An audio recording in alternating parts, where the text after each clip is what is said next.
প্ৰথমে বান এতিয়া খহনীয়া ৰাজ্যৰ ভিন্ন প্ৰান্তত খহনীয়াৰ কালন্তক ৰূপ বানৰ পিছতে বৃদ্ধি পাইছে খহনীয়াৰ প্ৰকোপ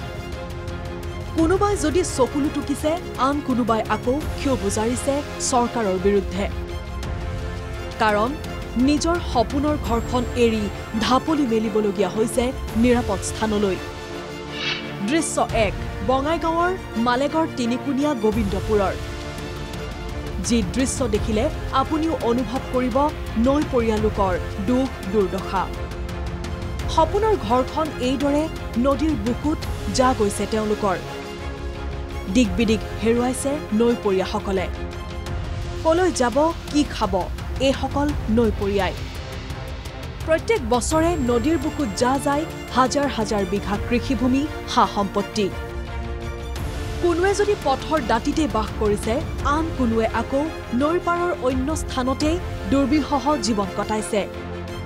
কিন্তু এই সকল লোকৰ খবৰ লবলৈ আহৰি নাই জনপ্ৰতিনিধিৰ যাৰ বাবে ক্ষোভিত হৈ পৰিছে এই সকল লোক আগৰ পৰা গৰাখনীয়া চলি আছে আৰু ইয়াতে 5টা পৰিয়াল একেলগে নোহোৱা হৈ গ'ল আজিও ভাঙি আছে চাওক ইফালে এইটো আচলতে মই ভাবো কি কন্ট্ৰাক্টৰৰ গাফিলতিৰ কাৰণে এই ঘটনাটো হৈছে কিয়নো পিজু হাজৰিকা চাহাবে তেখেতে ইয়াতে এটা ডাঙৰ স্কিম দিছে স্কিমটো মানে এই জিঅ' বেগৰ স্কিম সেইটো কাম আৰম্ভ হৈছে আৰম্ভ হোৱাৰ 15 দিন পিছতে মানে এনেকুৱা আৰম্ভ হ'ল আৰু বেগৰ এখন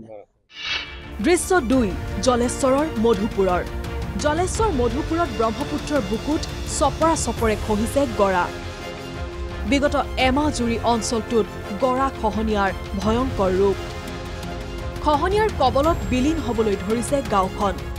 ব্ৰহ্মপুত্ৰৰ বাঢ়নি পানী কমিবলৈ ধৰাৰ লগে লগেই এইদৰে কাল ৰূপ ধাৰণ কৰিছে খহনীয়াই ইয়াৰ পূৰ্বেও বানে টচনচ কৰি থৈ যায় অঞ্চলটো 300 ঘৰ মান ভাঙছে ঘৰ নাই আজিলৈ কোনো খেতি দেওয়া নাই কিমান যে কষ্ট গৈছে মানুহ কান্দি গৈছে দিনত কাবাই একদম চিকৰা চিকৰি কেনেকে যা আছিল আমৰা আহিলে গম পাইছো আমি কেনেকে যা আছিলো দৃশ্য 3 শিৱসাগৰৰ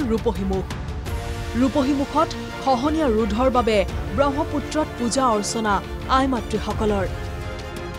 নাম কীৰ্তন পাঠ কৰি নেদেখাজনক ভোগ আগবঢ়াই পৰিত্ৰাণ বিচাৰিছে অঞ্চলবাসীয়ে